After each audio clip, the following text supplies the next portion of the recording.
La plupart des gens pensent que les dirigeants d'entreprise protègent toujours leur société, quoi qu'il arrive.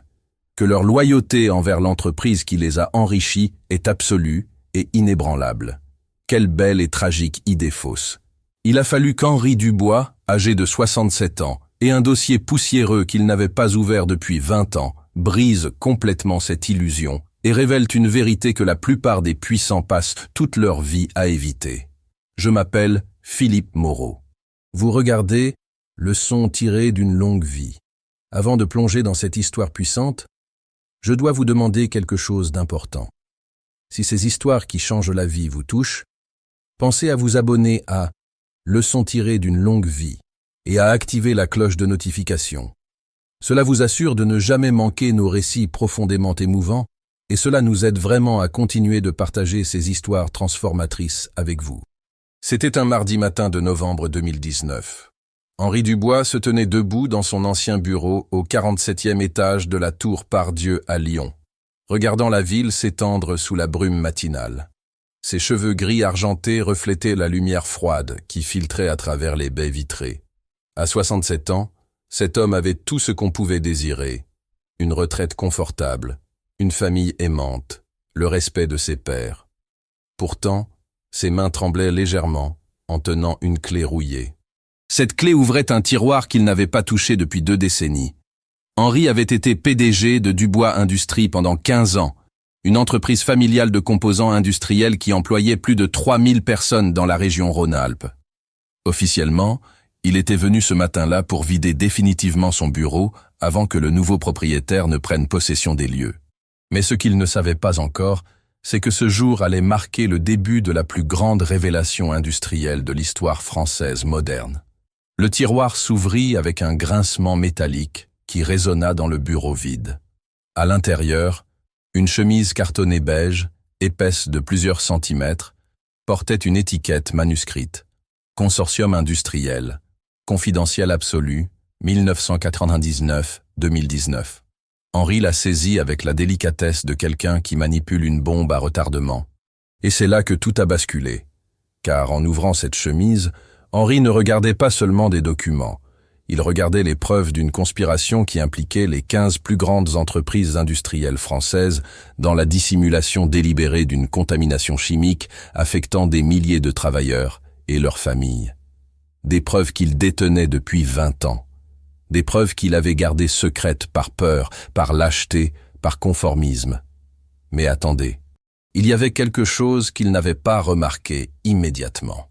Au sommet de la pile de documents, une photo en noir et blanc montrait un petit garçon de 8 ans, souriant, tenant la main de son grand-père devant l'usine Dubois Industries. Ce petit garçon, c'était Lucas, son petit-fils adoré. Et cette photo avait été prise il y a seulement 6 mois, juste avant que Lucas ne commence à montrer les premiers symptômes d'une maladie rare qui touchait mystérieusement de plus en plus d'enfants dans la région lyonnaise. Henri s'effondra dans son fauteuil de cuir, la photo tremblant entre ses doigts. Pendant 20 ans, il avait réussi à compartimenter sa culpabilité, à se convaincre que révéler la vérité causerait plus de mal que de bien.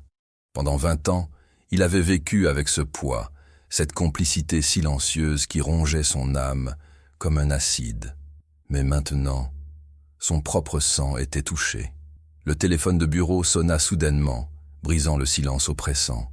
Henri regarda l'écran. Numéro masqué.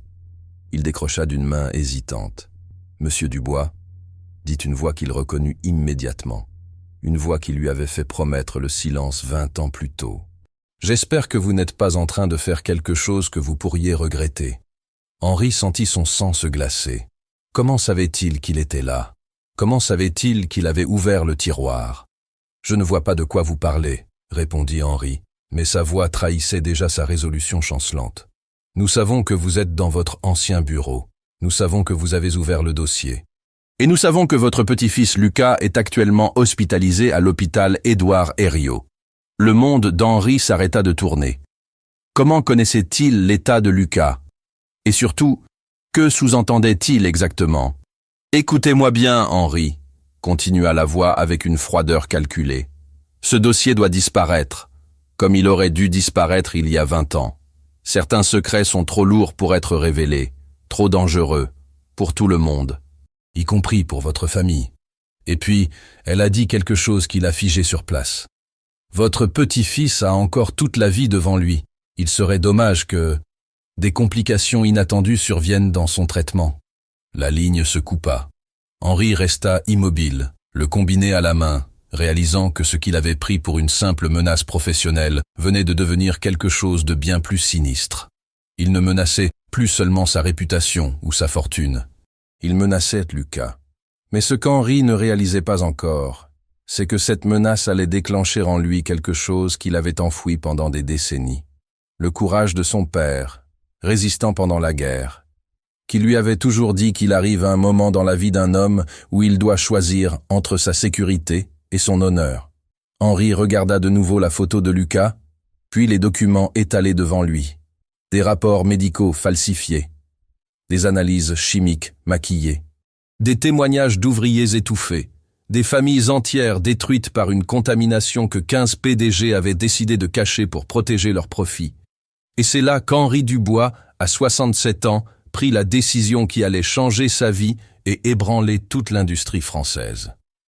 Il attrapa son téléphone portable et composa un numéro qu'il connaissait par cœur depuis des années, mais qu'il n'avait jamais osé appeler. « Allô, Le Monde, service investigation ?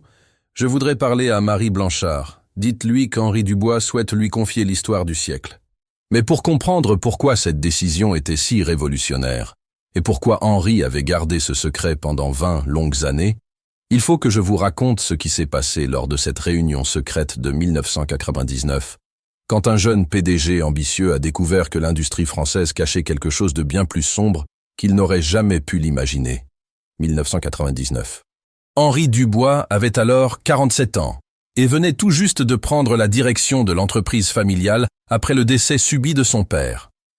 Jeune PDG ambitieux, aux idéaux encore intacts, il croyait fermement que l'industrie française était bâtie sur des valeurs d'excellence et d'intégrité. Cette naïveté touchante allait être brutalement brisée un soir de décembre dans un château isolé de la Drôme. L'invitation était arrivée par courrier recommandé sur un papier à en-tête luxueux, Consortium des industries françaises, réunion stratégique annuelle. Henri avait été flatté d'être invité pour la première fois à ce qui était présenté comme le cercle le plus exclusif des dirigeants industriels français. 15 PDG des plus grandes entreprises du pays, réunis pour définir l'avenir de l'industrie nationale. Ce qu'il ne savait pas, c'est qu'il était sur le point de découvrir le côté le plus sombre de cet avenir. Le château de Montclair se dressait majestueusement dans la campagne drômoise, ses tours médiévales illuminées par des projecteurs discrets. Henri gara sa Mercedes dans l'allée de gravier, impressionné par le faste de l'événement. Des voitures de luxe s'alignaient déjà, Bentley, Rolls-Royce, Ferrari. Le gratin de l'industrie française était au rendez-vous. À l'intérieur, l'atmosphère était feutrée, presque religieuse.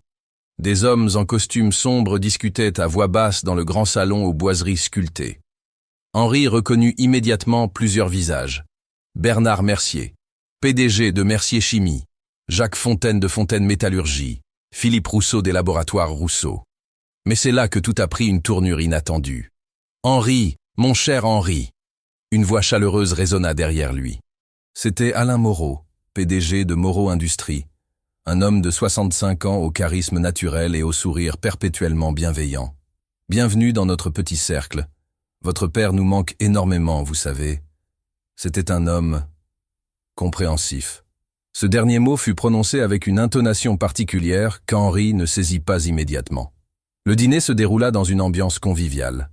On parla de stratégie commerciale, d'innovation technologique, de défis économiques. Henri se sentait à sa place parmi ces titans de l'industrie, jusqu'à ce qu'Alain Moreau se lève pour porter un toast particulier. « Mes chers amis », dit-il en levant son verre de château d'Yquem. « Ce soir, nous accueillons Henri Dubois dans notre confrérie. Comme son père avant lui, Henri va découvrir que diriger une entreprise en France nécessite parfois des compromis difficiles. Et puis, il a dit quelque chose qui a glacé le sang d'Henri. Car voyez-vous, Henri, il y a des vérités que le public ne peut pas comprendre. Des vérités qui, si elles étaient révélées, détruiraient non seulement nos entreprises, mais l'économie française tout entière. Un silence pesant s'installa dans la salle à manger. Henri sentit tous les regards se tourner vers lui. L'ambiance chaleureuse avait soudainement cédé place à quelque chose de bien plus sombre. « Je ne suis pas sûr de comprendre », balbutia Henri, sa voix trahissant déjà son malaise grandissant. Bernard Mercier, un homme aux traits durs et aux yeux perçants, posa sa serviette et se pencha vers Henri. « Il y a 23 ans, nos entreprises ont été confrontées à un problème. Un problème de contamination chimique dans plusieurs de nos sites de production. Rien de dramatique, vous comprenez, mais suffisant pour inquiéter certains organismes de contrôle trop zélés. » Henri sentit son estomac se nouer. Quel genre de contamination? Des composés chimiques utilisés dans nos processus de fabrication, continua Mercier avec un détachement clinique. Rien de mortel à court terme, mais qui pouvait, selon certaines études alarmistes, causer des problèmes de santé à long terme chez les ouvriers et leurs familles. Mais attendez, ce n'était que le début de la révélation. Jacques Fontaine sortit une épaisse chemise cartonnée de sa mallette et la posa au centre de la table. « Voici les rapports originaux de l'inspection de 1976, dit-il calmement. Et voici les rapports que nous avons soumis aux autorités. » Henri ouvrit les deux dossiers. Son sang se glaça. Les chiffres étaient complètement différents. Les taux de contamination avaient été divisés par 10 dans les rapports officiels. Des témoignages d'ouvriers malades avaient été purement et simplement supprimés. « Vous avez falsifié les rapports ?» murmura Henri, incrédule. « Nous avons protégé l'industrie française », répliqua sèchement Philippe Rousseau. 15 entreprises, Henri. Plus de 50 000 emplois directs. Des centaines de milliers d'emplois indirects. Des milliards d'euros d'exportation. Vous croyez vraiment qu'on allait laisser quelques cas isolés de maladies détruire tout cela ? Henri feuilletait fébrilement les documents, découvrant l'ampleur de la dissimulation. Des analyses médicales maquillées, des témoignages étouffés, des familles entières dont les plaintes avaient été enterrées sous des montagnes de procédures juridiques.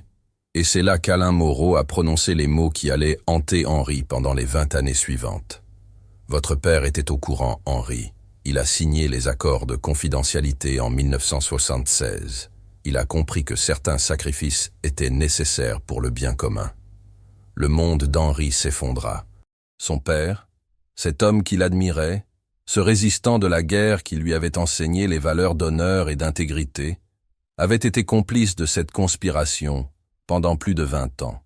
Maintenant, continua Moreau avec un sourire qui n'atteignait pas ses yeux, vous devez faire le même choix que lui.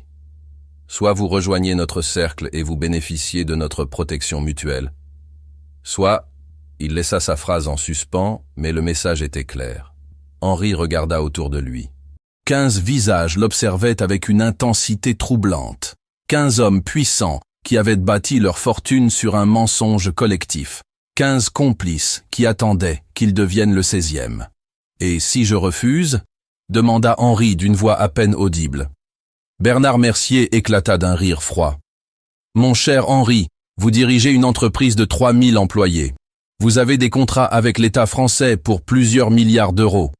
Votre entreprise utilise les mêmes composés chimiques que nous tous. Croyez-vous vraiment que vous pourriez survivre à une enquête approfondie ? Et puis, Moreau a ajouté quelque chose qui a définitivement scellé le destin d'Henri.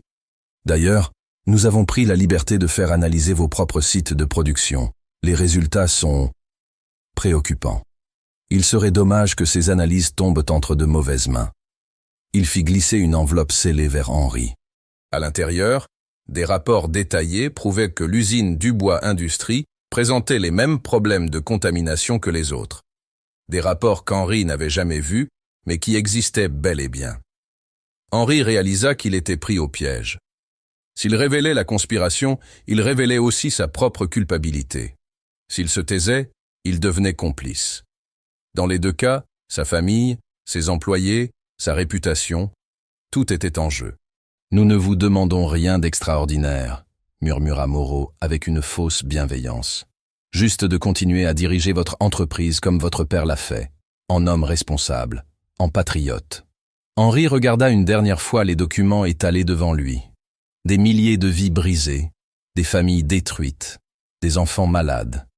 Et maintenant, il faisait partie du système qui perpétuait cette injustice.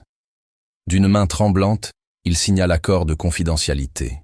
Mais ce qu'Henri ne réalisait pas ce soir-là, c'est que cette signature allait le ronger de l'intérieur pendant 2 décennies, transformant un homme intègre en complice silencieux, jusqu'à ce qu'un petit garçon nommé Lucas lui donne enfin le courage de briser ce pacte avec le diable.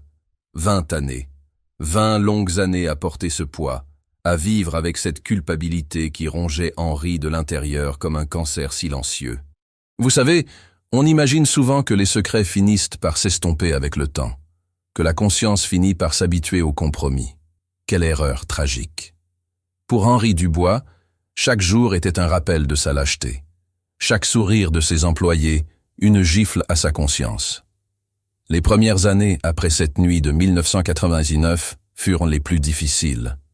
Henri rentrait chez lui chaque soir avec le visage de ses familles victimes gravé dans sa mémoire. Sa femme, Marguerite, remarqua immédiatement le changement. « Tu n'es plus le même depuis cette réunion dans la Drôme », lui dit-elle un soir de 2001, alors qu'ils dînaient en silence dans leur maison bourgeoise de Caluire et Cuire. « Qu'est-ce qui s'est passé là-bas, Henri ?» Henri leva les yeux de son assiette, croisant le regard inquiet de sa femme. Marguerite était institutrice, une femme aux valeurs simples et droites. Comment lui expliquer qu'il était devenu complice d'une conspiration qui empoisonnait des familles entières? Rien d'important, mentit-il. Juste, les pressions du métier. Mais ce qu'il ne savait pas encore, c'est que ce mensonge à sa propre femme allait créer une fissure dans leur mariage qui ne cesserait de s'agrandir au fil des années. Les mois passaient, et Henri développa des stratégies pour survivre à sa culpabilité. Il se plongeait dans le travail, évitait les réunions du consortium autant que possible, et surtout, il évitait soigneusement de visiter les zones de production de son usine où travaillaient les ouvriers les plus exposés. Mais en 2003, quelque chose arriva qui faillit le briser complètement. Un matin de mars, Henri reçut un appel de son directeur des ressources humaines. « Monsieur Dubois, nous avons un problème. Jean-Claude Moreau, l'un de nos ouvriers les plus anciens, vient d'être hospitalisé. Cancer du poumon foudroyant. Sa femme souhaite vous rencontrer. » Henri sentit son sang se glacer. Jean-Claude Moreau travaillait dans l'atelier de traitement chimique depuis 1978.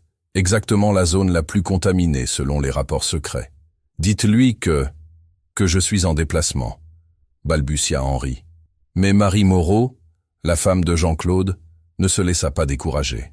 Elle vint attendre Henri tous les matins devant l'usine pendant une semaine entière, tenant à la main une photo de son mari en blouse bleue, souriant devant les machines qui l'avaient tué. Et c'est là que Henri commit l'erreur qui allait le hanter pour le reste de sa vie. Le 7e jour, n'en pouvant plus de voir cette femme désespérée, Henri accepta enfin de la recevoir. Marie Moreau entra dans son bureau, petite femme de 55 ans aux cheveux gris, tenant précieusement la photo de son mari. « Monsieur Dubois, » dit-elle avec une dignité qui brisa le cœur d'Henri. « Jean-Claude a travaillé pour votre famille pendant 25 ans. Il adorait son métier. Il disait toujours que les Dubois étaient des patrons honnêtes, différents des autres. » Henri ne pouvait pas la regarder dans les yeux. « Il est mort en me demandant de vous remercier pour toutes ces années. » Continua Marie, sa voix se brisant. « Il m'a dit de vous dire qu'il était fier d'avoir contribué au succès de l'entreprise. » Et puis elle a dit quelque chose qui a déchiré l'âme d'Henri. Il ne comprenait pas pourquoi il était tombé malade. Les médecins parlent d'exposition chimique, mais Jean-Claude était si prudent, si respectueux des consignes de sécurité. Il pensait que c'était juste la malchance. Henri serra les poings sous son bureau. Il savait exactement pourquoi Jean-Claude était mort. Il avait les preuves dans son coffre-fort.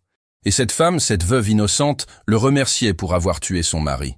« Madame Moreau », murmura Henri, sa voix tremblante. « Il faillit tout avouer. Les mots étaient là, sur le bout de sa langue. La vérité qui aurait pu libérer sa conscience et rendre justice à cette famille. Mais au dernier moment, la peur l'emporta. « Je suis désolé pour votre perte », dit-il simplement. Marie Moreau sourit à travers ses larmes, posa la photo de son mari sur le bureau d'Henri et sortit. Cette photo resta sur le bureau d'Henri pendant des années. Un rappel quotidien de sa lâcheté. Mais attendez, ce n'était que le début de son calvaire personnel. Car en 2007, Henri découvrit que le cancer de Jean-Claude n'était pas un cas isolé. Son directeur médical lui apporta discrètement des statistiques alarmantes. Depuis 1999, 15 ouvriers de l'usine étaient morts de cancer lié à l'exposition chimique. 15 familles détruites. 15 Jean-Claude Moreau. Cette nuit-là, Henri ne rentra pas chez lui. Il resta dans son bureau jusqu'à l'aube, fixant la photo de Jean-Claude, une bouteille de whisky à moitié vide devant lui. Pour la première fois depuis des années, il pleura. Il prit son téléphone et composa le numéro d'Alain Moreau. « Alain, c'est Henri, il faut qu'on arrête. Les gens meurent, nos ouvriers meurent. » Un long silence au bout du fil. « Henri, mon ami, » répondit finalement Moreau avec une patience condescendante. « Vous traversez une période difficile. C'est normal, nous sommes tous passés par là. Prenez quelques jours de repos, voyagez avec Marguerite, cela vous fera du bien. »« Vous ne comprenez pas !» explosa Henri. « 15 morts dans mon usine, 15 familles !»« Et combien de familles auraient été détruites si nos entreprises avaient coulé ?» répliqua froidement Moreau. « Combien de chômeurs, combien de suicides économiques ?» Henri, vous perdez de vue la situation globale. Et c'est là qu'Henri réalisa quelque chose de terrifiant. Pour ces hommes, les morts n'étaient que des statistiques, des dommages collatéraux acceptables dans une guerre économique plus large.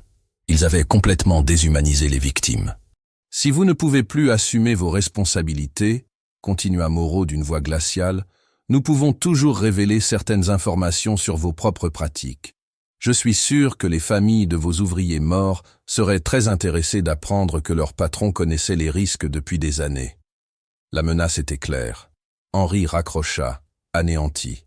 Cette nuit-là marqua un tournant dans sa vie.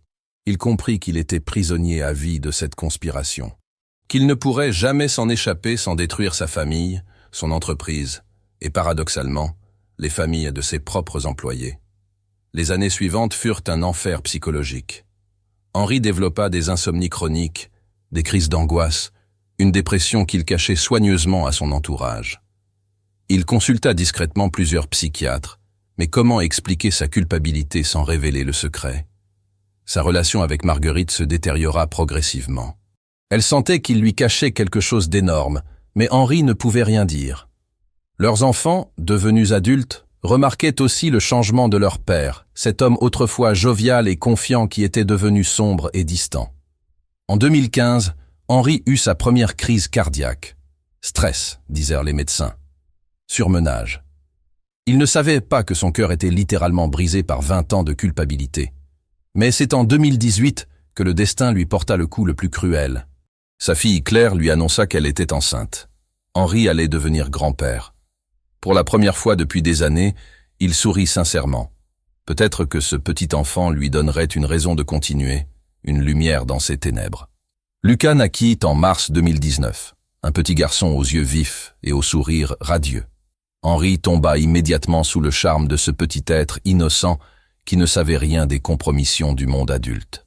Pendant quelques mois, Henri retrouva un semblant de paix. Il passait ses week-ends avec Lucas, lui racontait des histoires, l'emmenait voir les machines de l'usine. Le petit garçon était fasciné par l'entreprise de son grand-père. Mais en octobre 2019, Lucas commença à montrer des signes de fatigue inhabituels. Puis vinrent les maux de tête. Puis les analyses de sang inquiétantes. Et c'est là qu'Henri Dubois comprit que son silence avait un prix bien plus terrible qu'il n'avait jamais imaginé. Car les médecins venaient de diagnostiquer chez Lucas une maladie rare du sang, directement liée à l'exposition aux mêmes composés chimiques que ceux utilisés dans l'usine familiale. Les mêmes composés dont Henri connaissait la dangerosité depuis 20 ans. Son propre petit-fils était en train de payer le prix de sa lâcheté. Et c'est ce matin de novembre 2019, en tenant cette photo de Lucas dans son bureau vide, qu'Henri Dubois réalisa qu'il avait atteint le point de non-retour, qu'il ne pourrait plus jamais se regarder dans un miroir s'il ne trouvait pas enfin le courage de briser ce silence qui empoisonnait tout ce qu'il aimait. Novembre 2019. Henri Dubois venait de raccrocher le téléphone après avoir contacté Marie Blanchard du journal Le Monde. Ses mains tremblaient encore, non pas de peur, mais d'une détermination qu'il n'avait pas ressentie depuis 20 ans. Pour la première fois depuis cette nuit maudite de 1999, Henri avait l'impression de respirer librement. Mais ce qu'il ne savait pas, c'est que son appel avait déclenché une machine infernale. Moins de 2 heures après avoir raccroché, son téléphone portable vibra. Un message d'Alain Moreau. Réunion d'urgence, château de Montclair. Ce soir, 20h. Venez seul. Henri fixa l'écran de son téléphone. Il savait déjà. Bien sûr qu'il savait. Après 20 ans de surveillance mutuelle, le consortium avait développé un réseau d'informateurs dans tous les grands médias français. Son appel au monde avait été intercepté en quelques minutes. Le voyage vers la Drôme fut le plus long de sa vie. Henri roulait sur l'autoroute A7, regardant défiler les paysages qu'il connaissait par cœur, se demandant si c'était la dernière fois qu'il les voyait en homme libre. Car il savait que cette réunion ne serait pas comme les autres. Cette fois, il n'était plus un complice. Il était devenu une menace. Le château de Montclair se dressait dans la nuit, exactement comme 20 ans plus tôt. Mais cette fois, l'atmosphère était glaciale. Pas de voitures de luxe dans l'allée, pas de lumière chaleureuse aux fenêtres, juste 3 Mercedes noires garées devant l'entrée principale. Henri poussa la lourde porte de chêne. Dans le grand salon, il l'attendait. Mais pas tous. Seulement les 3 plus puissants. Alain Moreau, Bernard Mercier et Philippe Rousseau, les vrais dirigeants de la conspiration. « Henri », dit Moreau sans se lever de son fauteuil de cuir. « Asseyez-vous. » L'ambiance était tendue, presque militaire. Ces hommes qui l'avaient accueilli avec des sourires et du champagne 20 ans plus tôt le regardaient maintenant comme un ennemi. « Nous savons que vous avez contacté le monde », continua Mercier d'une voix sèche. « Nous savons que vous avez rendez-vous avec Marie Blanchard demain matin. Et nous savons que vous avez l'intention de révéler notre accord. » Henri se redressa dans son fauteuil. Pour la première fois depuis des décennies, il se sentait en position de force. « C'est exact », dit-il simplement. Le silence s'arrête ici. Un silence pesant s'installa. Rousseau alluma un cigare, ses yeux ne quittant jamais Henri. « Vous réalisez ce que vous êtes en train de faire ?» demanda-t-il finalement. « Vous allez détruire 15 entreprises, ruiner des milliers de familles, anéantir des décennies de travail. »« Je vais révéler la vérité », répliqua Henri. « Quelque chose que nous aurions dû faire il y a 20 ans. » Et c'est là qu'Alain Moreau a joué sa dernière carte. « Henri, votre petit-fils Lucas est actuellement en traitement à l'hôpital Édouard Herriot. Protocole expérimental très coûteux, très fragile. » Le sang d'Henri se glaça. « Qu'est-ce que vous insinuez ? » « Nous insinuons que certains traitements médicaux dépendent de financements privés, » dit Mercier avec un sourire cruel. « Financements qui peuvent être interrompus si certaines informations confidentielles venaient à être divulguées. » Henri réalisa l'ampleur de leur pouvoir. Il ne se contentait plus de menacer sa réputation ou sa fortune. Il menaçait directement la vie de Lucas. « Vous êtes des monstres, » murmura-t-il. « Nous sommes des pragmatiques, » corrigea Rousseau. « Et nous protégeons nos intérêts, comme nous l'avons toujours fait. » Mais attendez, Henri avait prévu cette réaction. Il sortit de sa veste une enveloppe scellée et la posa sur la table basse. Cette enveloppe contient des copies de tous les documents. Elle sera automatiquement envoyée à 15 journalistes différents si je ne donne pas un code de sécurité toutes les 24 heures. Les 3 hommes échangèrent des regards inquiets. « Vous bluffez », dit Mercier, mais sa voix trahissait déjà son incertitude. « Essayez donc », répliqua Henri avec un calme olympien. « Touchez à un cheveu de Lucas, et demain matin, toute la France connaîtra vos noms. » Pour la première fois en 20 ans, Henri voyait de la peur dans leurs yeux. Ces hommes qui avaient abattu leur pouvoir sur l'intimidation découvraient qu'ils avaient en face d'eux quelqu'un qui n'avait plus rien à perdre. Moreau se leva lentement, s'approcha de la fenêtre donnant sur le parc du château. « Vous savez, Henri, votre père était plus raisonnable. Il comprenait que certains sacrifices étaient nécessaires pour le bien commun. Mon père était un lâche, » dit Henri d'une voix ferme. « Comme moi pendant 20 ans. Mais contrairement à lui, j'ai encore le temps de réparer mes erreurs. » Et puis, Henri a prononcé les mots qui ont scellé définitivement sa rupture avec le consortium. « J'ai calculé. Depuis 1976, vos dissimulations ont causé la mort d'au moins 847 personnes. 847, Jean-Claude Moreau. 847 familles détruites. Et maintenant, vous voulez que mon petit-fils devienne le 848e. » Il se leva, rajusta sa veste et se dirigea vers la porte. « L'interview aura lieu demain matin à 9h. Le journal sortira lundi. Vous avez le week-end pour préparer vos avocats. » Mais au moment où Henri atteignait la porte, Rousseau lança une dernière menace. « Henri, vous croyez vraiment que vous allez vous en sortir indemne? Vous étiez complice, vous avez signé les accords, vous serez traîné dans la boue avec nous. » Henri se retourna une dernière fois, un sourire triste aux lèvres. « Je sais, et j'accepte d'en payer le prix. C'est exactement ce que mérite un homme qui a gardé le silence pendant que des innocents mouraient. » Il sortit du château, laissant derrière lui 20 années de lâcheté et de compromission. Le trajet de retour vers Lyon fut différent. Henri roulait lentement, savourant chaque kilomètre de sa liberté retrouvée. Pour la première fois depuis des décennies, il n'avait plus peur. Plus peur de ses hommes, plus peur de leurs menaces, plus peur de sa propre culpabilité. Il s'arrêta à l'hôpital Édouard Herriot avant de rentrer chez lui. Lucas dormait paisiblement dans sa chambre, entouré de machines qui surveillaient ses constantes vitales. Henri s'assit à côté du lit, prit la petite main de son petit-fils dans la sienne. « Grand-papa va réparer ses erreurs », murmura-t-il. « Je te promets que tu grandiras dans un monde où les hommes comme moi n'auront plus le droit de se taire. » Le lendemain matin, Henri se présenta au siège du journal Le Monde à Paris. Marie Blanchard, journaliste d'investigation réputée, l'attendait avec son équipe. Pendant 6 heures, Henri raconta tout. Absolument tout. Les réunions secrètes, les documents falsifiés, les morts dissimulées, les menaces, les chantages. Et c'est là que quelque chose d'extraordinaire s'est produit. Car en révélant cette vérité, Henri ne se contentait pas de dénoncer une conspiration industrielle. Il libérait également sa propre âme, d'un poids qui l'écrasait depuis 20 ans. Chaque mot prononcé, chaque document révélé, chaque secret dévoilé le rapprochait de l'homme qu'il avait été avant cette nuit de 1999. Mais Henri ne réalisait pas encore que son courage allait déclencher la plus grande révolution de l'industrie française depuis des décennies et transformer à jamais la vie de milliers de familles qui attendaient justice depuis si longtemps. Lundi 18 novembre 2019, 6 heures du matin. Henri Dubois se tenait debout dans sa cuisine, une tasse de café fumant entre les mains, regardant le soleil se lever sur Lyon. Dans quelques heures, l'article de Marie Blanchard serait en ligne. Dans quelques heures, sa vie d'avant n'existerait plus.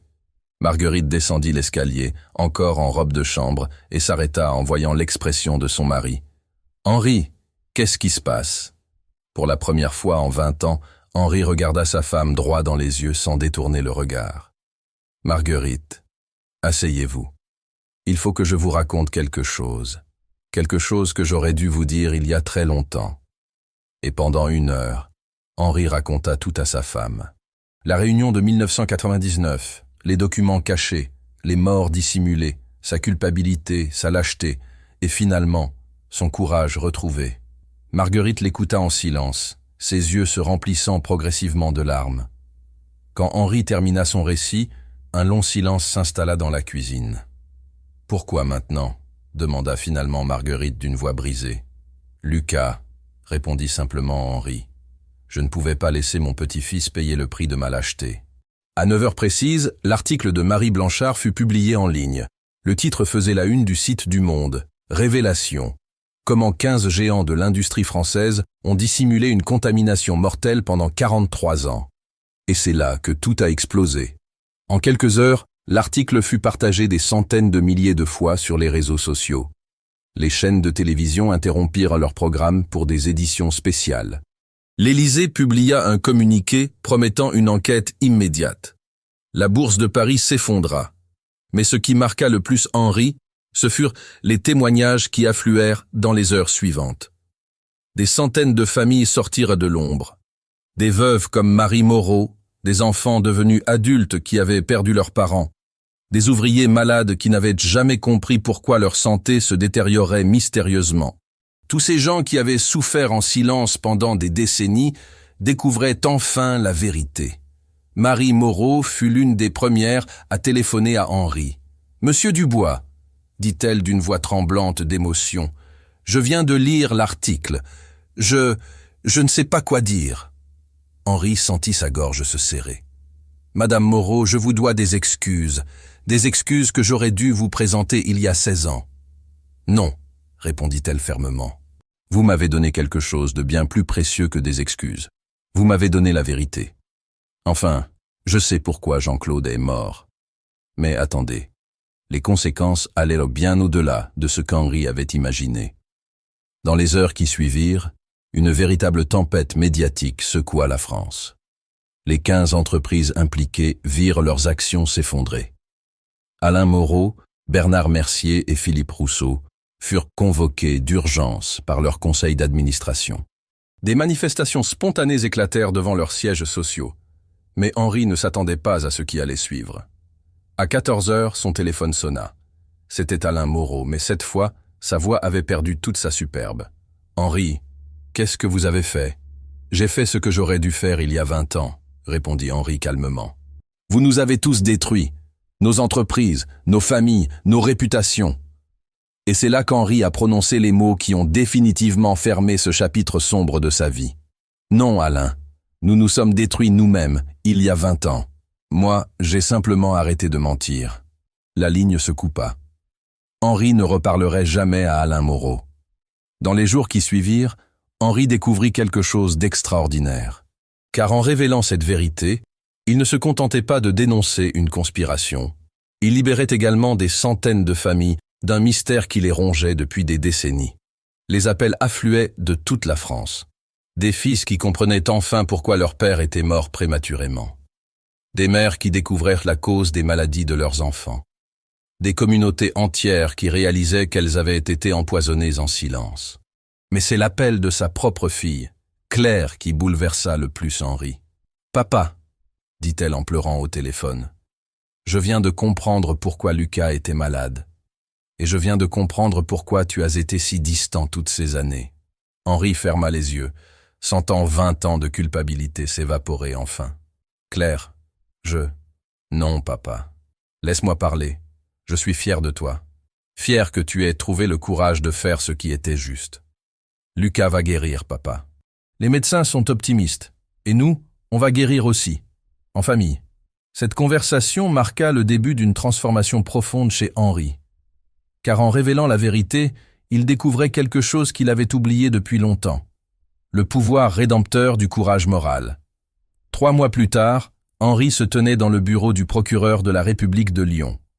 Contrairement à ce qu'il avait craint, son statut de lanceur d'alerte lui valait une protection légale. « Monsieur Dubois, » lui dit le magistrat, « votre témoignage a permis d'ouvrir la plus grande enquête sanitaire de l'histoire française.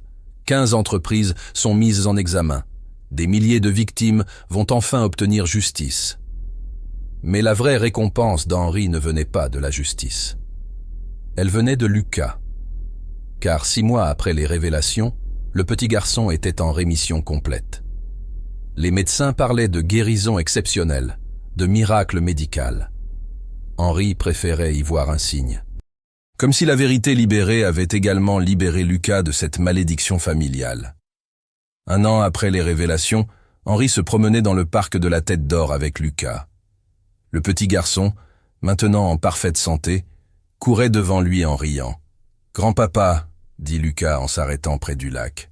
« Maman m'a dit que tu avais sauvé beaucoup de familles. » Henri s'agenouilla à la hauteur de son petit-fils. « Non, mon petit Lucas, c'est toi qui m'as sauvé.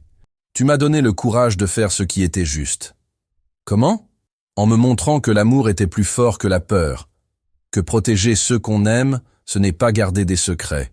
C'est avoir le courage de dire la vérité, même quand c'est difficile. Lucas hocha la tête avec le sérieux d'un enfant qui sent qu'on lui confie quelque chose d'important. Et c'est là qu'Henri réalisa la véritable leçon de cette histoire.